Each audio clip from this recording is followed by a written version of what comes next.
Madam madam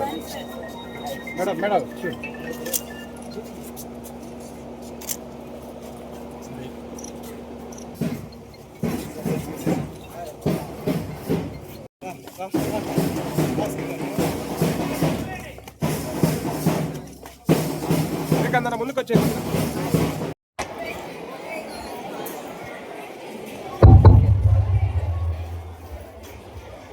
సభకి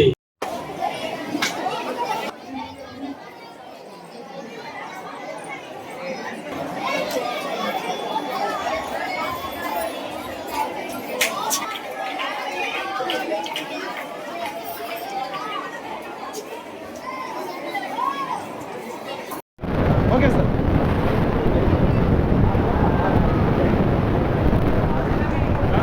Please, good luck.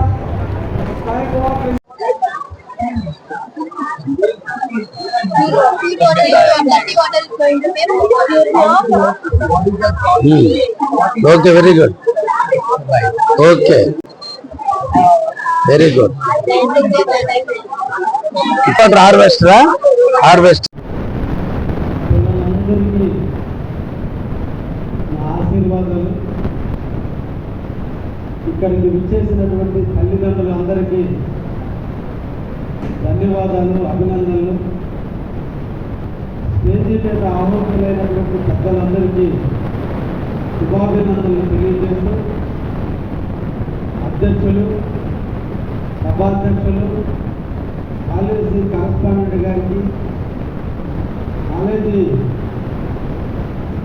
Head master గారికి, అందరికీ కూడా ఇక్కడ ఉపాధ్యాయులందరికీ కూడా పేరు పేరున ధన్యవాదాలు తెలియజేస్తూ, మీరందరూ కూడా మా పిల్లలకు పాఠాలు చెబుతున్న గురుదేవులందరినీ కూడా అభినందిస్తూ,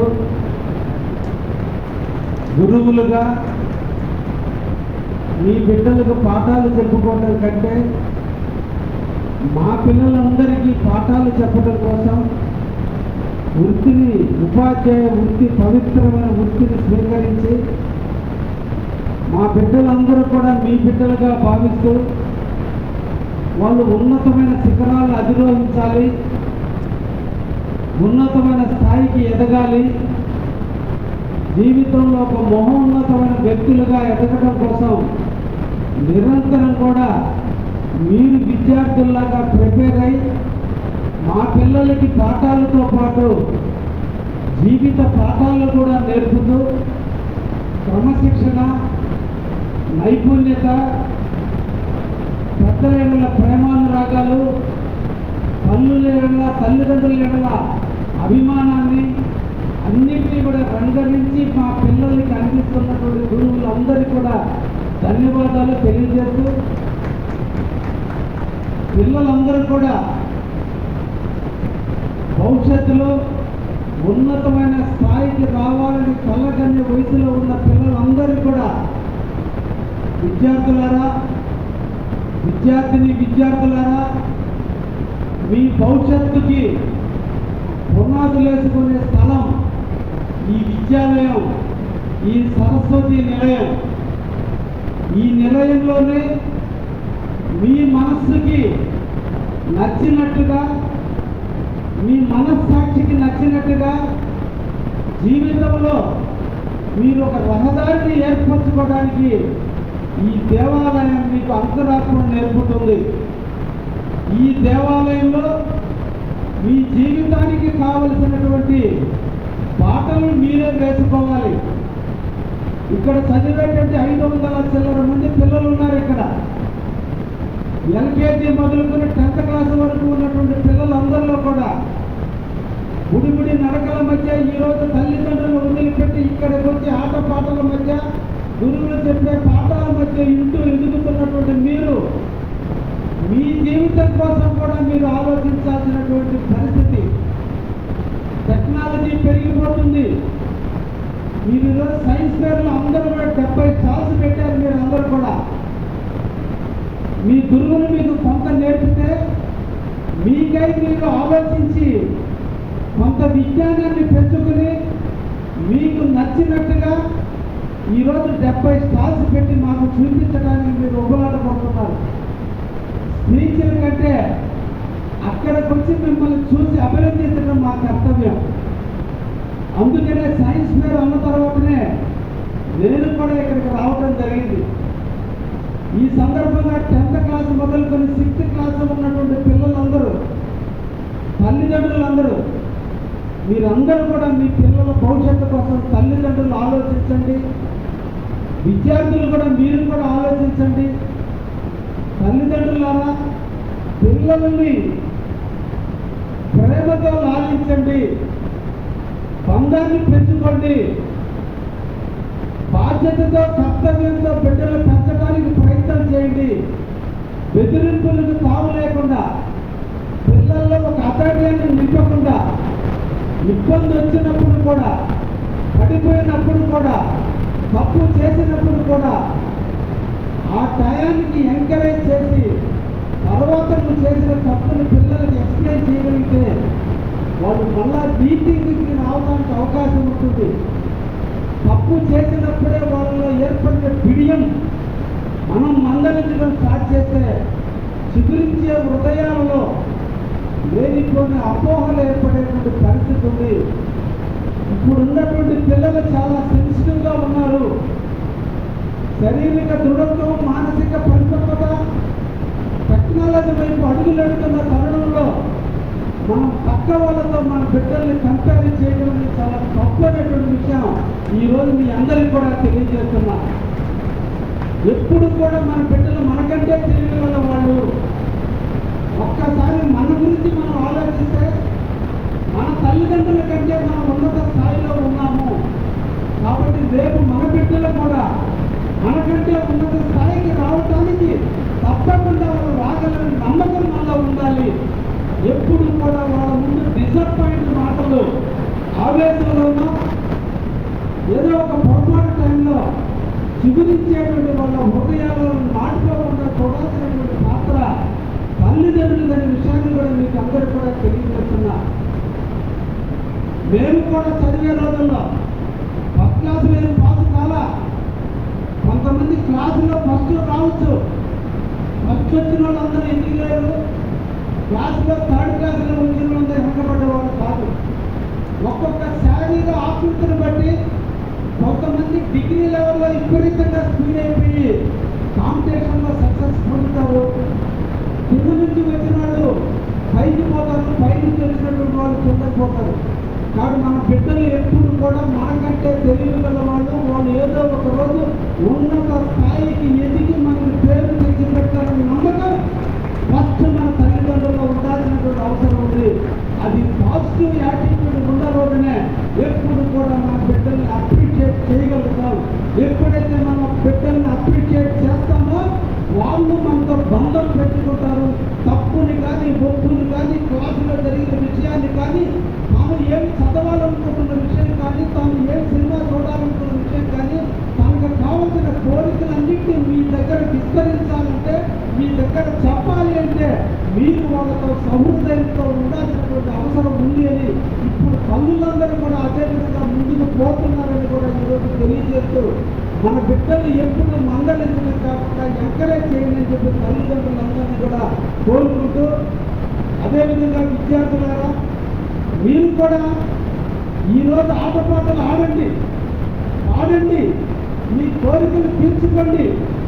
కానీ మీ తల్లిదండ్రులతో మీరు ఏమి కావాలనుకుంటున్నారు?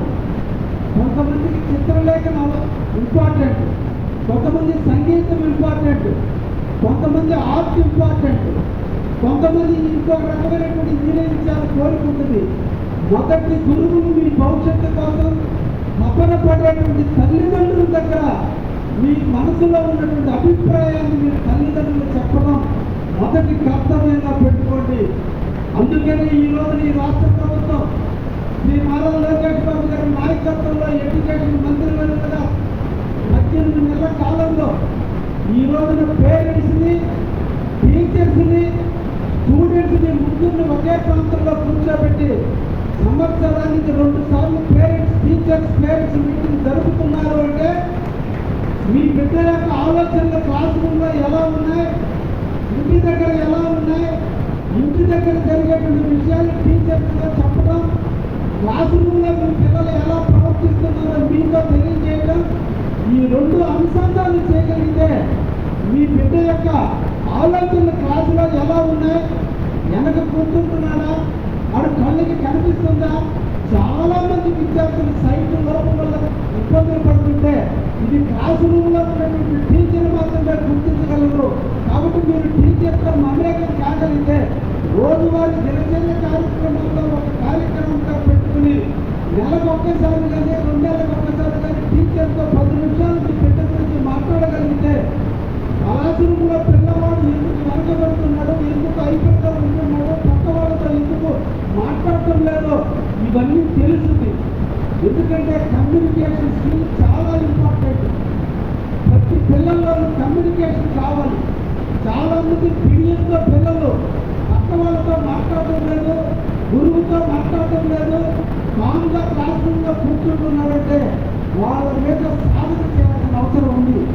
ఆ పిడియ పాటు రేపు వాళ్ళ జీవితంలో ఫ్యామిలీలో కావచ్చు, లేదా జాబ్ చేసేటువంటి వృత్తిలో కావచ్చు, చాలా వెనకబడే పరిస్థితి ఉంది. కాబట్టి మౌనంగా ఉన్న పిల్లల్ని ఎట్టి పరిస్థితుల్లో గురువు వైపు కానీ ఒకవైపు కానీ తల్లిదండ్రులు ఒకవైపు కానీ వాళ్ళని ప్రత్యేకంగా కేర్ తీసుకుని కమ్యూనికేషన్ ఎలా వాళ్ళ భావాలు మనసులో ఎప్పుడు కంటిన్యూగా ఆలోచనలు వస్తూనే ఉంటే దాన్ని ఎక్స్ప్రెస్ చేయలేనటువంటి విధానంలో పిల్లవాడు లేదా పాప ఆగిపోతున్నారు.